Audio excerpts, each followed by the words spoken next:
سلام، به اولین ویدیو رسمی من خوش اومدین. توی این ویدیو قرار راجع به رومانی با هم صحبت بکنیم. پس در ادامه ویدیو با من همراه باشین. قبل از هر چیزی دکمه سابسکرایب رو بزنید که خیلی بهم کمک می‌کنه روند چنل. ازتون ممنون میشم که دکمه زنگوله رو هم بزنین تا ویدیوهای بعدی رو بهتون یادآوری و از ویدیوهای بعدی باخبر بشین. خیلی ازتون ممنونم که چنلمو سابسکرایب کردین. حالا بپردازیم به موضوع اصلی ویدیو که رومانی کجاست. رومانی یک کشور توی اروپای شرقیه که با کشورهایی مثل مولداوی، مجارستان، بلغارستان، اوکراین و صربستان همسایه است. یعنی تمام اینا دور رومانی قرار گرفتن و با اینا هم مرزه. حالا اسم رومانی رو کجا شنیدین؟ توی داستان‌های دراکولا. کمتر کسی پیدا میشه که اسم دراکولا به گوشش نخورده باشه. دراکولا یه افسانه رومانیاییه که خیلی هم بر این اعتقادن که وجود واقعی داشته و افسانه نیست. حالا اینا رو بعداً بهش میپردازیم. و من چجوری با رومانی آشنا شدم؟ ما اینجا یکی از اقواممون بودن که من از طریق ایشون با رومانی آشنا شدم و یادم میاد سالایی که داشتم کارامو انجام میدادم که بیام اینجا برای مهاجرتم، توی یکی از ادارات که رفته بودم مهر بگیرم گفتن که کجا داری میری؟ گفتم رومانی. گفت روما که اسم کتابه، هیچ وقت یادم نمیره که اون تایم وقتی که داشتم کارامو انجام میدادم همه مسخره میکردن حتی اسمشو و اینکه خب نمیدونستن کجاست. حقم داشتن تا چند سال پیش که اون اتفاق ناگوار که خیلیاتون میدونین و اونایی که میدونن توی کامنت بنویسن تا اونایی که نمیدونن هم متوجه بشن. اون اتفاق که افتاد تازه استارت شناختن رومانی خورد و از اونجا بود که خیلیا به اون داستان رومانی رو میشناختن که این اتفاق ناگوار اینجا افتاده. و اینکه رومانی از سال 2009 در تلاشه که وارد شینگن بشه، اما هیچ سالی موفق نشده بود که اون موافقت رو از تمامی کشورهای حوزه شینگن بگیره و وارد شینگن بشه تا امسال، یعنی سال 2023. در واقع ببخشید الان سال 2024یم، منظور من چند ماه گذشته است که سال 2023 بودیم. تا سال 2023 که آخرین کسی که مخالف ورود رومانی به شینگن بود، یعنی اتریش، موافقت کرد که رومانی وارد شینگن بشه و قرار شد از مارچ سال 2024 که این ماه هست از راه‌های هوایی و دریایی رومانی وارد شینگن بشه. البته از اونجایی که هیچ کس توی این تایم اینو امتحان نکرده، من نمیتونم قول 100% بهتون بدم که کاملا بی دغدغه و بی دردسر بدون نیاز به هیچیه. تا زمانی که یه نفر پیدا کنیم که این کار انجام داده باشه و تونسته باشه بدون ویزا به یک از کشورهای شینگن سفر بکنه و من حتما مطابقا بهتون اعلام میکنم و روش‌های سفر با این داستان براتون حتما توضیح میدم و بهتون میگم که چجوری میشه که این اتفاق بتونید بدون ویزا سفر کنید. من سالی که اومدم رومانی، ایرانیای خیلی کمی میشناختن رومانی رو و خیلی مهاجر کمی داشت و اصلا شناخته نشده بود. خیلی کمتر کسی بودش که اسم رومانی رو شنیده باشه و اینکه اون موقع خیلی آموزشگاهایی نبودن که واسه رومانی کار بکنن و اگرم بودن کلاهبردار بودن. و من یادمه که خودم از طریق چند تا از مؤسساتی که الان نیستن و جمع شدن سرمون کلاه رفت و کلی پولمون رو خوردن و در نهایت خودم کارمو انجام دادم توسط یکی از آشناهامون که اینجا بود و مدارک و اون زمان پست کار میکرد. تونستم برای این دوستمون بفرستم و ایشون ببرن بذارن دانشگاه تا پروسه طی بشه. و اینکه من سال 2015-2016 اینجا کالج گذروندم. سالی که من اومدم هیچ مدرکی از من نمیخواستن، یعنی فقط یه دیپلم پیش دانشگاهی از من میخواستن و حالا چیزای پیش افتاده مثل پاسپورت و اجاره خونه و تمکن مالی که اصلا بر رقم اون تمکن چقدر هستش.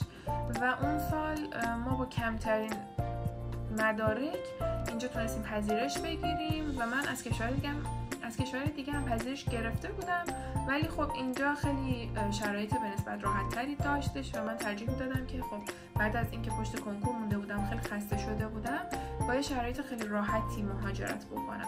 بعد از میگفتم که اینجا رو انتخاب بکنم. سالی که من اومدم 32 تا همسال داشتم، یعنی 32 تا ایرانی بودن که با هم اومده بودیم رومانی و کالج میگذروندیم. از اون 32 نفر بعد از 2-3 سال که یورو گرون شد و حالا هی اتفاقای دیگه‌ای که افتاد، ما الان فقط 3 نفر موندیم، من و 2 تا آقا پسر دیگه که یکیشون رفت آلمان و اون یکیشون هم فعلا اینجا ساکن هستن و ایشون هم بنا به دلایلی، یعنی کمتر کسی بودش که رومانی موندگار بشه.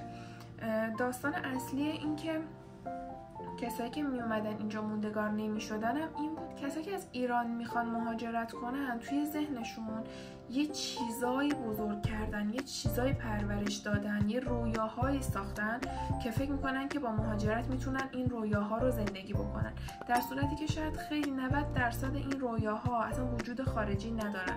یعنی شما تمام اینا ساخته ذهن شماست و وقتی که مهاجرت میکنید میبینید که اصلا با رویاهای شما همخونی نداره و کاملا ناامید میشید و اذیت میشید و در نهایت برمیگردید. ولی من سالی که مهاجرت کردم من خیلی تب و تاب به مهاجرت داشتم و همیشه به خانواده‌ام گفتم که من میخوام از ایران برم و اون موقع نمیدونستم چی در انتظارمه. من خودم آماده کرده بودم برای هر چیزی که با اون شرایط خودم رو وفق بدم و خدا رو شکر من از بچگی مسئله رو داشتم که خودم که بتونم خودم با شرایط وفق بدم. برام مهم نبودش که حالا شرایط خیلی ایدئال باشه و بهتر از چیزی باشه که توش هستم. و اینکه چون فکر کردم که باید مهاجرت کنم تصمیم به مهاجرت گرفتم. با خانواده‌ام صحبت کردم، حالا اونا به سختی قبول کردن، در نهایت منجر به مهاجرت من شد. زمانی که اومدم اینجا سختی‌های اینجا خیلی برام زیاد بود، چون من تقریبا خانواده‌ام یه مقدار روسم کرده بودن، همه کارامو برام انجام میدادن و من دست سیاه و سفید نمیزدم. البته این اصلا تعریفی نیستش برای جوانای الان، برای بچه‌هایی که الان میگن که خب پس ما هم هیچ یاد نگیریم و همینجوری مهاجرت کنیم. نه، خیلی سخت میشه شرایط با این تفاصیل براتون. اگر از خونه خودتون، از خونه مادر پدرتون یاد گرفته باشید خیلی براتون راحت تر میگذره این دوران، ولی اگر بلد نباشید به شدت سخت و ممکنه که پشیمونتون کنه تا برگردید. آدمای خیلی زیادی رو میشناسم که نه تنها به رومانی بلکه به کشورهای دیگه‌ای مهاجرت کردن و نتونستن دووم بیارن. البته منظورم با اونایی که به خاطر گرون شدن یورو برگشتن اصلا نیست. این از داستان مهاجرت.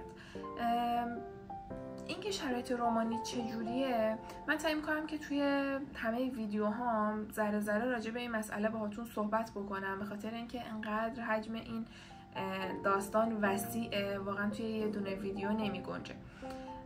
سوالات بیشتری که ازم پرسیده بودین، یکیش این بود که رومانی کجاست که بهتون توضیح دادم. دومیش این بودش که چی شد که مهاجرت کردی اون سالی که شما رفتین، مثلا شناخته نشده بود از کجا با اینجا آشنا شدین که گفتم. سوال سوم اینه که چی ازت میخواستن، دانشگاه چی ازت خواستش، ثبت نام چه جوری بود، چه جوری تونستی پذیرش بگیری. اینم بهتون گفتم من سالی که اومدم اینجا خیلی خیلی خیلی راحت میشد بیا، یعنی شما دیپلم پیش دانشگاهی تو ترجمه میکردی و میومدی، اصلا هیچ دردسری نداشتی، نه معدل میخواد، نه مدرک زبان میخواد، نه امتحان ورودی داره، هیچی. البته این چیزایی که دارم میگم مال سال 2015 که خودم اومدم و اصلا راجع به 2024 صحبت نمی‌کنم و در ویدیوهای بعدی حتما راجع به این مسئله باهاتون صحبت می‌کنم برای کسایی که میخوان الان مهاجرت بکنن و با توجه به اینکه وارد شینگن شده قطعا قراره شرایط سخت‌تر بشه. من سعی می‌کنم که اطلاعات بیشتری در اختیارتون بذارم تا بتونید با توجه به همه این شرایط تصمیم درستی بگیرید و مهاجرت بکنید. توصیه‌ای که خودم به بقیه میکنم برای کسایی که میخوان مهاجرت کنن، من امسال به شدت رومانی رو پیشنهاد میکنم. چرا؟ به چندین دلایل مختلف. یکی اینکه کشور ارزونی، دو اینکه راحت میتونید بیاید، یعنی راحت بهتون ویزا میده، سه اینکه سال اولیه که وارد شینگن شده و هنوز خیلی از قوانینش تغییر نکرده و قوانین راحت‌تری نسبت به کشورهای دیگه داره، چهارمی که شما اگر بیاید اینجا ویزاتون شینگن محسوب میشه و راحت میتونید به کشورهای دیگه با اون ویزا سفر کنید یا برای کار برید و دلایل دیگه‌ای که میگم همه اینا رو براتون توی ویدیوهای بعدی صحبت میکنم راجبش و توضیح میدم بهتون. من سعی میکنم چیزایی که میدونم رو با توجه به تجربیات خودم بهتون بگم، در اختیارتون قرار بدم و اگر چیزی از قلم میفته سعی میکنم توی ویدیوهای بعدی حتما بهش اشاره بکنم. اما شما حتما سوالایی که براتون پیش میاد توی کامنت برای من بنویسید تا من چیزی رو از قلم نندازم، یعنی اگر که یادم رفت و راجع به یه موضوع اشاره نکردم حتما از کامنت هاتون استفاده بکنم و بتونم توی ویدیوها بگنجونم. و اینکه در نهایت من رسیدم به رومانی. حالا یه مقدار از فضای شهری رومانی بخوام براتون بگم این بودش که رومانی خیلی کشور مدرن و پیشرفته‌ای نبود. سالی که من اومدم حتی مدارک من کاغذی بود، یعنی باید با کاغذ میرفتم ثبت نام میکردم. یعنی اگر یکی از مدارکم رو به صورت کاغذی نمیبردم و تحویل نمیدادم در واقع به مشکل میخوردیم. یعنی به من نامه میدادن، به من برگه میدادن، این کاغذ رو باید میبردم یه جای دیگه، اون یکی رو مهر میکردم میبردم یه جای دیگه و اصلا سیستمی نشده بود.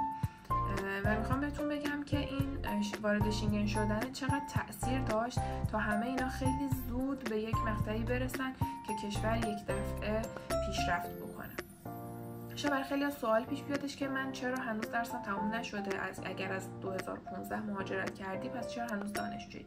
بچه من سالهای اول مثل بقیه مهاجرا دچار افسردگی شدم و خب خیلی بهم سخت میگذشت دیگه. همه سالها توی خونه خودت پدر مادرت بودن، کمکت میکردن، همه کارت باید انجام میدادن. الان همه کارا و وظایف و مسئولیت افتاده گردن خودت و اینکه من خیلی برام سخت شده بود همه چیز و بهونه میگرفتم، دوری، دلتنگی اذیتم میکرد، در صورتی که من اصلا آدم وابسته‌ای نبودم.